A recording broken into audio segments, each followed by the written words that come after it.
Morning, morning, everybody. Uh, we're about to start the first session today. We have Bob Forner from he's from Air Products, and he's going to talk about the role of membranes. Yeah. Go ahead, please. Thanks for the introduction. I'm excited to be here today to talk about efficient use of hydrogen. There's been a lot of talk here at the conference about using hydrogen and the cost of hydrogen, but how do we use it more efficiently and bring the effective cost of hydrogen use down? One way to do that is through membrane separation. Over the course of today's presentation, I'm going to do a brief overview of Air Products and our role in the hydrogen transition, talk a little bit about the science behind membranes and membrane technology, and then talk about a few different applications of hydrogen separation membranes in industry, both gray hydrogen applications as well as emerging more low carbon intensity hydrogen applications. For those that aren't familiar with Air Products, we're a Fortune 500 company with about $12 billion in annual revenue. We have about 23,000 employees, and our core business is the generation of industrial gas. We own and operate about 750 facilities, many of them at customer facilities, co-located with customers. And we've been in business for about 8 decades. We're also a global leader in hydrogen production, with production across the carbon intensity scale, from gray hydrogen, natural gas SMRs, to our green hydrogen plant in our green ammonia plant in Saudi Arabia. So why do we care about hydrogen and hydrogen efficiency? There's a few different reasons. One of them is economic. This chart represents the really effective cost of producing hydrogen. And the cost to produce hydrogen varies across the color spectrum, from gray hydrogen, which is driven largely by the cost of natural gas, to green hydrogen, which has a complex cost structure, from the cost of capital to the incentive structure. The levelized cost of hydrogen can vary greatly depending on the source you're looking at. The folks at S&P publish a Platts database. Some of these numbers are based off that. Bloomberg publishes a number, and then there's also government sources like NREL and TNO that have published numbers. So any of the numbers you see cited here are going to be based off a lot of that publicly available data. Carbon intensity also plays a role as well, particularly in gray hydrogen. So in gray hydrogen facilities, there's 2 main ways to produce hydrogen. One is through natural gas SMR, and the other through coal gasification. The natural gas SMR is is less carbon intensive than coal gasification. In natural gas SMR, their direct emissions are about 9 kilograms of hydrogen per 9 kilograms of carbon dioxide per kilogram of hydrogen. In coal gasification, it's a more carbon intensive process that is about 21 kilograms of carbon dioxide equivalents per every kilogram of hydrogen produced. So there are both economic and environmental reasons to care about hydrogen and hydrogen efficiency and being able to bring the effective use of hydrogen down in your facility. So a little bit about membrane technology and how we play a role in driving hydrogen efficiency. So I'm with Air Products Membrane Solutions. We develop and sell membrane technology. Most of our hydrogen recovery units are engineered to order systems. So they're systems that are built to the customer specifications and sold to the facility. A lot of Air Products is industrial sale of gas. Air Products membrane technology is more of a sale of equipment model. So we work with you and your EPCs to deliver a hydrogen recovery system that can impact your business. How does a membrane work? Well, really, it separates a gas stream based on partial pressure. So a feed gas goes through a membrane separator and then separates the gas stream based on the partial pressure. In the gas stream, you'll have fast gases and slow gases. The fast gases will permeate through the membrane at a lower pressure, not a low pressure, but a lower pressure, and then the slow gases will continue through the membrane at pressure. For hydrogen applications, your hydrogen is almost always going to be your fast gas, and your slow gas is typically, for energy applications, going to be some sort of hydrocarbon or hydrocarbon blend. So you can see a schematic here of that membrane separator where the feed gas is moved through the separator. And this is a little bit of a simplified schematic. Reality is you can feed it in a number of different ways, but in any case, the feed gas is fed through the separator and then split into the permeate and non-permeate streams. This is done through a series of hollow fibers. So we actually make long hollow polymer fibers that are porous.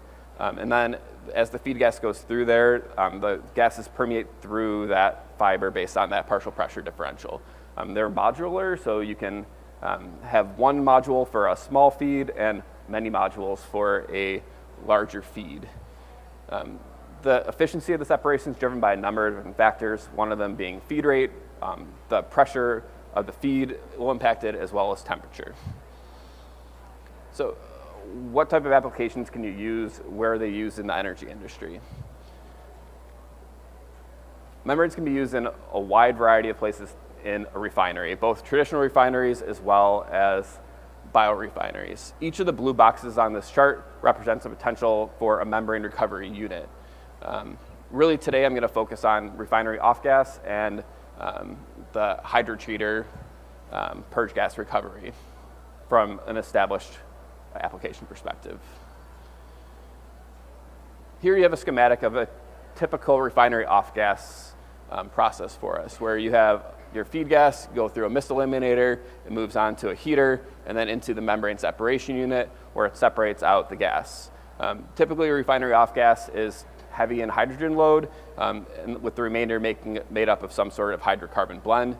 The hydrogen is going to be your fast gas, and your hydrocarbon blend is going to be your slow gas. As I mentioned, the efficiency of the reaction is really dependent on the flow rate and the pressure of the system. But in this instance, we had a feed of about 70% hydrogen and the remainder being hydrocarbon, and we were able to recover 85% of the hydrogen in that feed gas at a purity of almost 98%. It has real-world implications for the refinery. From that system, we were able to recover 9,200 tons of hydrogen per year. Thinking back to that environmental impact slide, with a gray SMR source of that at 9 kilograms of carbon dioxide per ton of hydrogen, it's almost 83,000 tons of carbon dioxide emissions avoided at an economic value of over $10 million at a 1/15 cost of hydrogen. So that doesn't include any hydrogen distribution, doesn't include any of that. It's just at a cost of 1/15 to actually produce that hydrogen from gray hydrogen. Similar story for hydrotreater purge gas recovery. Same basic schematic, going through a mist eliminator and then a heater, and then onto the membrane separation unit. This particular feed had higher pressure, higher flow, and higher hydrogen content in the feed, at 88%, again, with the remainder being hydrocarbon. And we were able to recover 92% of the hydrogen in that feed at a purity of, again, around 98%. And the impact is similar here. So we were able to recover 13,000 tons of hydrogen from that feed, avoiding about 118,000 tons of carbon dioxide at an economic value of almost $15 million for that application. And those applications can be found throughout a refinery. There are a number of emerging applications as well, so I'm going to shift gears a little bit and talk about some of the more exciting emerging applications where you're using more green or low carbon intensity hydrogen. Most of these are more pilot or paper study as opposed to real world examples, but they represent a lot of where the hydrogen economy is going. So in order to understand why you might want to blend hydrogen and natural gas, first it's important to understand why you need to deblend it. You need to understand why you want to blend it. And the simple answer there is infrastructure. A pipeline is the most efficient way to move gas to transport gas. The U.S. hydrogen pipeline compared to the U.S. natural gas pipeline is much less developed. There's about 1,600 miles of hydrogen pipeline in the United States. 37% of that is actually owned by Air Products. 95% of all of the hydrogen pipeline is right here in the Gulf region in Texas, Louisiana, and Alabama. On contrast, you have the U.S. natural gas pipeline, which has about 300,000 miles of direct transmission pipeline. If you include distribution pipeline, that pushes almost 3 million miles of pipeline. So in order to efficiently move hydrogen around, particularly green hydrogen, you're going to need to really build out that network. And one way to do that is potentially to blend hydrogen with natural gas in a pipeline. So what are the use cases of a blend of hydrogen and natural gas? A lot of the early pilot stage stuff has been on direct blended use. Most of these pilot scale activities have been 2 to 5% blend of hydrogen and natural gas, and then directly using that without asset modification. So using it directly in your stove or your furnace without needing to modify the asset. It has the effect of bringing down the carbon intensity of natural gas, I'll say minimally. The other option, and maybe the more exciting option, is blending higher percentages of hydrogen into the natural gas pipeline. There's been a few talks here this week about challenges in doing that with the pipeline and needing to coat the pipeline. So there's challenges still need to be overcome there, but as you increase the loading of hydrogen, the economics become more viable to do that. And I'll step through the economics here in a moment. So this is a paper study again. This hasn't actually been implemented at scale yet, but it gives a representative idea of how a membrane unit might be able to be used in a deblending application. So in this instance, we're looking at a 38% hydrogen in natural gas blend. And similar to the others, there's a separation spectrum with hydrogen and hydrocarbon. And we use a 2-stage membrane system for this one, which is the schematic you see down on the left, or down on the right, I suppose. So basically a 2-stage just means that you're using the product from one and feeding into another membrane separation unit to increase your efficiency. So the flow rate here is pretty high at 385,000 kilograms per hour. And we were able to recover 107,000 tons in a simulation of hydrogen from that pipeline and from that at these conditions at 97% of that flow and 96% purity. What does the economics of that look like? There's two main drivers of the economics of deblending. One is the capital and operational expense.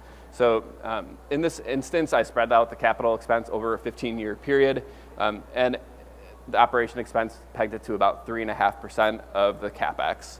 And that added about 10 cents per kilogram to the cost of hydrogen to get it deblended. The major driver of the cost is power consumption. So looked at two different power consumptions, one at 3.5 cents per kilowatt hour and the other at 12 cents per kilowatt hour. There's a wide range of electricity costs. So this represents different scenarios that you may find yourself in. The important thing there, though, is electricity adds a significant amount to the cost of the deblend hydrogen, anywhere from 1.5 times the cost of the CapEx and operations to almost 6x that cost at a higher cost of electricity.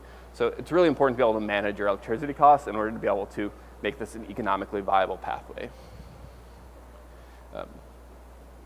Air Products has done a lot of work here to try to better understand how do we make this more economically viable. These charts are from a patent that we had filed on basically an adaptive control model for hydrogen. So hydrogen production, especially green hydrogen production, is not linear. More hydrogen is produced in the middle of the day when the sun's out, especially in solar. So the green hydrogen is injected at different levels throughout the day. And a traditional control model, you're extracting the same amount of hydrogen throughout the day. Using an adaptive control model, you're adapting what you're doing from a membrane extraction, from a hydrogen extraction perspective, to the amount of hydrogen that's in the system. And that has real power implications. So membranes are uniquely suited for this type of application. Membranes are easier to turn up and turn down than some of the other absorption or separation technologies. So by adapting to the amount of hydrogen that's in the system, you're able to reduce your power consumption. In a static system, you need to set your power control to basically the highest amount of hydrogen in the stream. In adaptive, you can reduce that amount of power consumption over time. Shifting gears a little bit, another interesting application that we've been working on developing is power to methane. So this chart's from IEA. In a net zero environment in 2050, there's still expected to be 60% of our energy needs will still come from carbon-based sources. So a lot of that will be through e-fuels, presumably. There's been a lot of talk here about SAF and other e-fuels, and believe that being able to effectively use hydrogen and combine it with some sort of CO2 source to make an e-fuel and a carbon-based fuel will be an efficient way to help reduce the carbon footprint. One of the systems that we've been working on developing is a power to methane hydrogen efficiency module. So a little bit about power to methane. Basically, you take renewable power, you put it in to drive electrolysis, and then combine that with a carbon source, whether it be biogenic carbon or whether it is industrial carbon capture. Use that carbon dioxide source to combine it with the methane in a methanation reactor to create e-methane, or take it further to e-methanol, e-fuels, whatever it may be. And then you can use that in a more traditional manner. We talked a little bit about the use of hydrogen, or the inconsistent production of hydrogen. This can also be an efficient way to store hydrogen in high production capacity. And we do expect the cost of e-fuels to come down over time as this technology becomes more mature, make this a more realistic option. A lot of this still is at pilot scale today. So one of those pilot scale case examples from using e-methane in an e-methane hydrogen recovery system. So this represents a feed gas for, a typical feed gas for one of these e-methane systems where you have high concentration of methane and low concentration of hydrogen, trying to recover that hydrogen, make that overall process more efficient. Similar to all the other ones, we have a permeation chart here. In this instance, we're trying to recycle both the hydrogen and the carbon dioxide back to the reactor to make that process overall more efficient and separate that out from the methane. As you go through that process, the methane recovery is actually an important factor here, trying to recover that methane and be able to inject that into the grid at a high purity of 99.5%. At the same time, we're able to recycle that hydrogen stream back to the reactor, at about 61% hydrogen purity. This does have economic impact for these customers as well. Again, this is a pilot scale, so the numbers maybe aren't quite as staggering as some of the refinery return on investment. But on the right here, you see a schematic of what the system actually looks like from a membrane perspective. But in this system, we were able to recover 83,000 kilograms of hydrogen, in this instance green hydrogen, since it's an e-methane system, which allows the facility to produce another 45,000 kilograms of e-methane and save about $400,000 a year. That's using the low end of the green hydrogen costs at about $470 a kilogram, which again doesn't include distribution, and that range is a very wide range, but so maybe a conservative estimate there. Overall, a lot of different applications for hydrogen recovery in the market. As a membrane solutions business, we are dedicated to hydrogen. That's really one of our core competencies in developing these hydrogen applications. We have an R&D team. We have some of our R&D team here to develop these applications. And if there's any interest in hydrogen recovery applications, we'd be happy to talk further. All right, an excellent presentation here by Bob. And if anybody has any questions.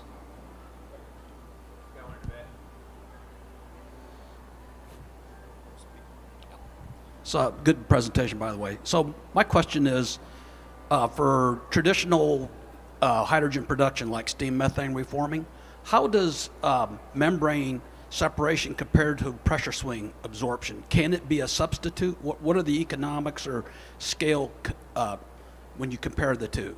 Can membrane substitute for pressure swing absorption for hydrogen? So it's really going to depend on the individual needs of the facility. So it can be a substitute for pressure swing absorption in some. It really depends on what the flow rate and the pressure is in that type of application. In some applications, we actually use them in tandem and have a membrane and the PSA working together in the same system. So it's really tailored to the needs and what the recovery needs are. PSA is typically better for very high purity needs. Membranes can be more efficient for higher flows and lower purity needs. And in case anybody else has any question? No? Looks like I take that as a no. Thank you. Thank you, Bob, for the presentation. And we'll get ready for the next presentation if anybody has anything to be discussed. we can of course Thank you. discuss it outside. Thank you all for attending as well.